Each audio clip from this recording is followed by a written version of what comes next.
is listening to this. Sandblast your plates. Zinc epoxy them. We could drive along an ocean reflecting the sun, or make So beautiful here. I'm Adriana, and this is Jim. We met in a band, got married, had a family, got into boating, and when our children moved to London, we sold everything to move on to Kikamalu, our home, a 42-foot Swanson with our spoodle Lucy. This is our salty life. Subscribe and welcome aboard.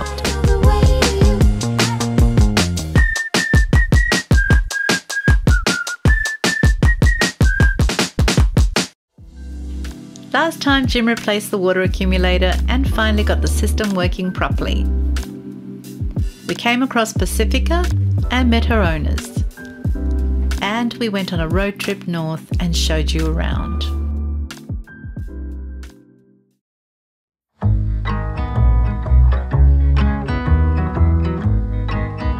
On our journey home, we took the long way off the freeway to see some hidden gems that lay on the coast. say that I no longer need the way. I miss our clothes we used to. We saw deserted coves of white sand and turquoise water, beaches that stretched as far as the eye could see, and some of the world's top surf breaks. We also saw a number of marinas, checking out which were the better ones to stay in when we can finally sail north.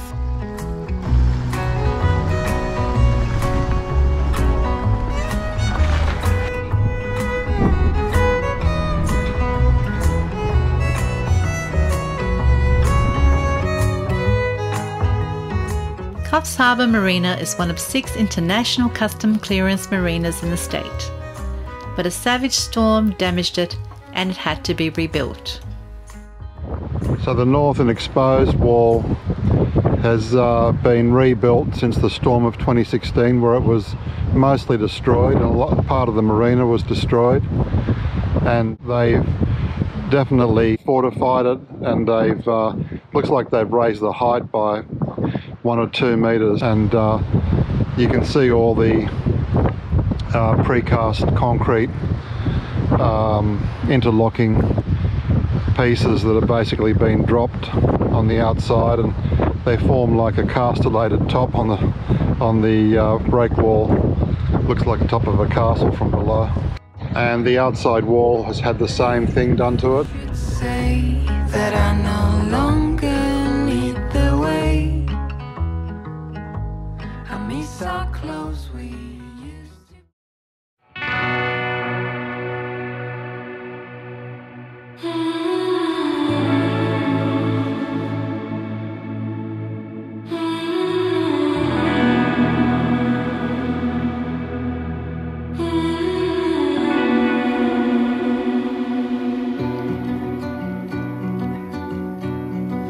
Don't run away. I'll keep you safe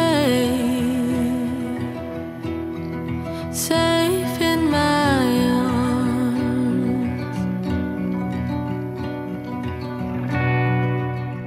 I don't know about you, but bridges fascinate me.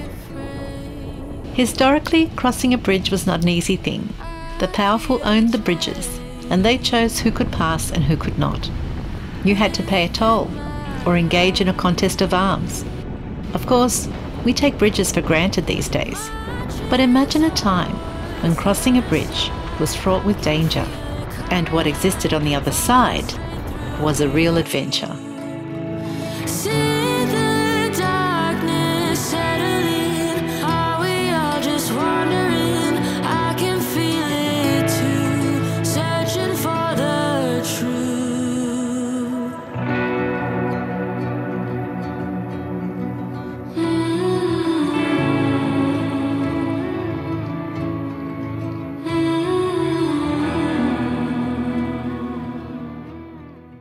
We're about to go through the St. Helena Tunnel. What do you think, Lucy? You ready? She says I don't like tunnels, Mummy.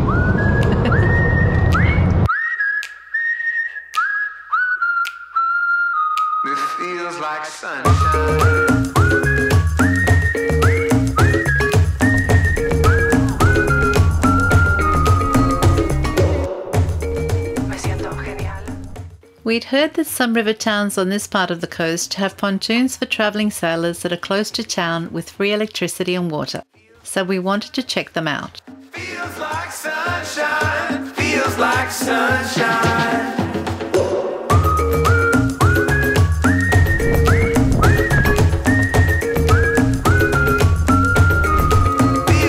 I reckon Lucy's pooped.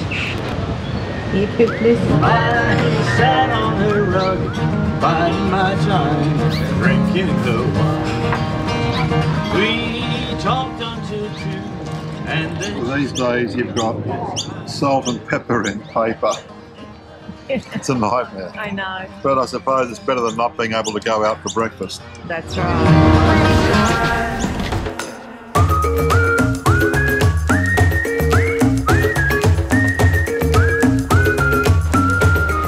That's the entrance to the Clarence River. That's the bar. In Dreamtime, the Clarence River was created by an eel who came out of a hole at Grafton and pushed its way down a small stream to Yamba.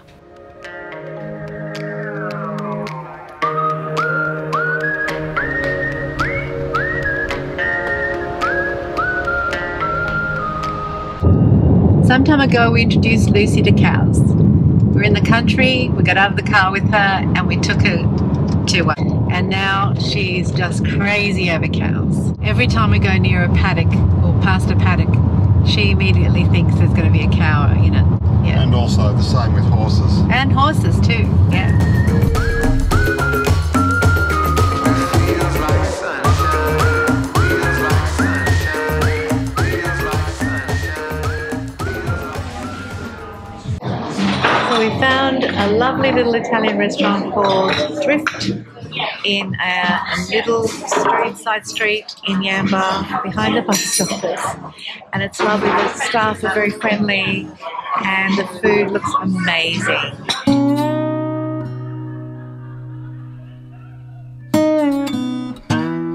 What do you reckon, Jimmy? Fantastic. Really friendly staff. Bon appetit.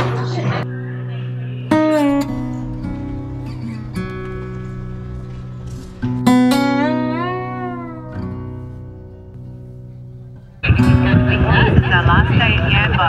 So sad. But we'll be back. For sure. Thanks, Yamba.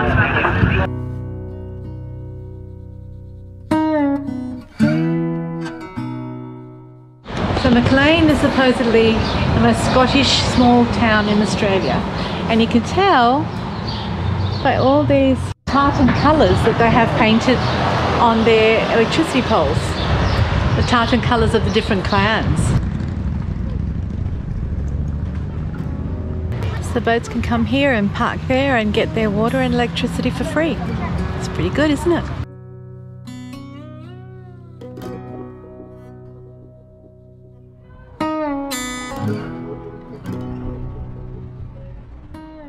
When we were looking at the pontoons, we met a boat builder. He took 27 years to build Madrigal, a steel boat based on the Sparkman and Stevens design of a boat called Yankee. You built that yourself? He's a real Aussie character with true grit and a lot of experience in building boats, as this is the 4th boat he's built. The original was in a National Geographic. It was twin centreboards, 4-foot draft. Right. And we loved the design. It's a long keel, very traditional. Yeah. No, the best thing I ever did was actually get the plates, 6.5 tonne of plate, all sandblasted and zinc epoxied before I started. Really? Right. Anybody else, if anybody is listening, sandblast your plates, zinc epoxy. My hell on earth is literally trying to sandblast a steel boat inside and having to get the sand back out again. Where you did those chain tacks, Did you just weld straight through the coating? Did it just, or did you have to sort of remove the... no, you can weld. Weld through You it? can weld through it, no trouble. Right. So you don't just get a nice weld on top. Yeah. You actually get just about through to the Right other through. side. Fantastic. That's amazing. Wow, well, well done. Congratulations. Amazing is that to see someone like that, just such an artisan. Yeah, he's a farmer. Yeah. He's got, his hobby was building boats. So each time, new knowledge, different ways of doing things, improvements. He developed each time with each vessel in terms of how he fabricated it and then how the vessel was actually constructed. Little things like stainless steel inserts in the gunnels where the lines, mooring lines might run through. Stuff like that. To do with the internal coating and rust prevention. So many things. Fascinating.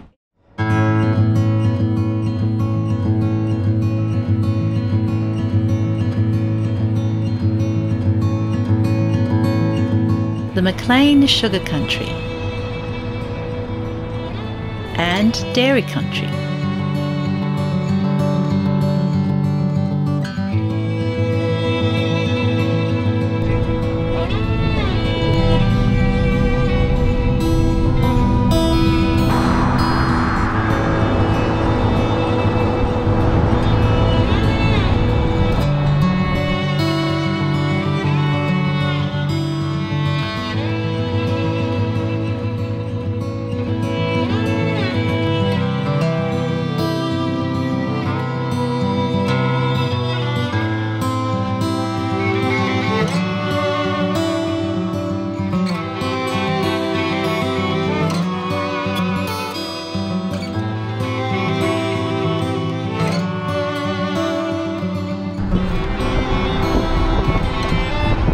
We saw sleepy towns and larger ones, their jacaranda trees blooming like purple snow. And we saw charming hamlets like Ulmarra brought back to life by a new generation of residents.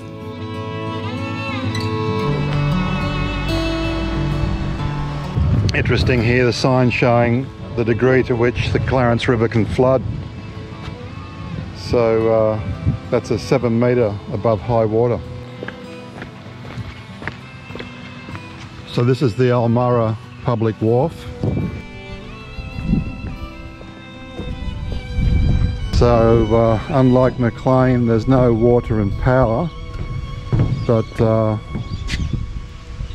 place to tie up, come for a beer or a meal or get some supplies. Pub's just up there. Very sweet little town.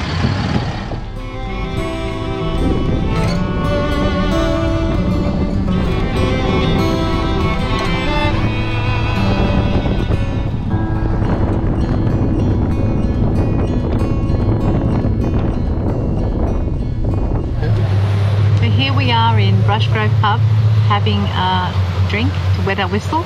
It's a beautiful spot, very Australian. What happened to you in the pub, Jimmy? I had to sign in with the COVID, scanned the COVID barcode, signed in. I was sitting at the bar for ages waiting, there's no one there. And there was a few farmers sitting there having a beer, having a chat. And one of them said to me, "Don't worry mate, she's just gone for a piss. She'll be back soon." I said, okay. That's Australia. We realised that a small boat was having trouble tying up and Jim gave them a hand.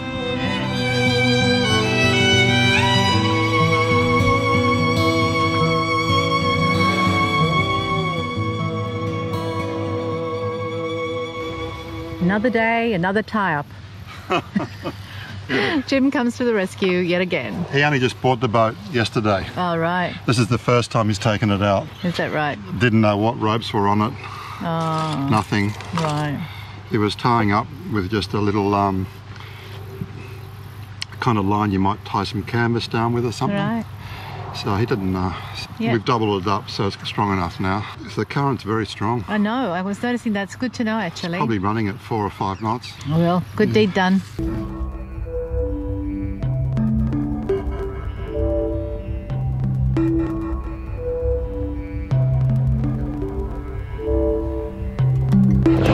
I used to live about 2.5 miles south of here in a place called Mulloway Beach before we met. Yeah.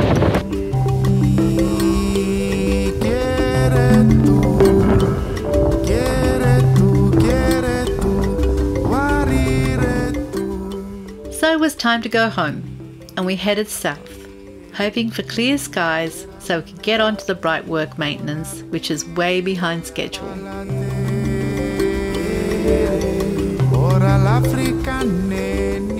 When we got here, it was still raining, but it was good to be back. I have to say, I loved the trip, but I missed my home. I guess that's what makes boating life unique, and it's what I love about it. You always take your home with you. As soon as the rain stopped, there was work to do. Hey Jimmy, what you doing? Embarking on the Brightwork. So starting with the gunnels. They've currently got a 1-part polyurethane varnish on them, which has probably got 25 coats by now. It's quite thick, despite sanding it back, you know, in annual maintenance and what have you. So I'm going to do it with a hot air gun and a hook scraper, as I've done previously. And the difficult areas behind stanchions and that, I'll just use a smaller scraper. It's easy to just heat up the varnish and get in there and just scrape it away and then get some sandpaper in. So once I've removed the varnish, I'm going to sand it down with a 40 grit paper, then an 80 grit paper, then a 120 grit paper, and the 120 I'll probably do a couple of sandings, and then we'll begin with the primer coats. Okay, sounds like fun. It's a lot of fun. Let's go then. And we were straight back into it.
It was too hot to keep working, so we downed tools, got our towels and took ourselves to the beach just next door. The breeze was light, water super clear and turquoise, and at one point I was swimming with dolphins. Unfortunately, we weren't quick enough with the camera. Under a canvas of blue, I would draw ever nearer to you. To feel the dew on your skin, that is how it would be.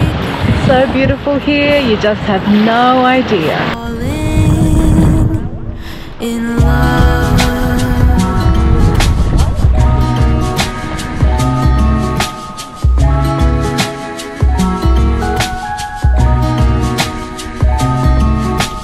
We could stay. Well, the beach makes you hungry, and here's my favourite summer lunch. and the cotton candy haze mirrors the warmth of your gaze. Raise your glass. Join us next time to find out what we decided to use on the gunnels. It might surprise you. Thank you so much for watching. If you enjoy our videos, please give them a thumbs up, subscribe and hit that notification button. Until next time, stay well, stay safe and keep that tail wagging.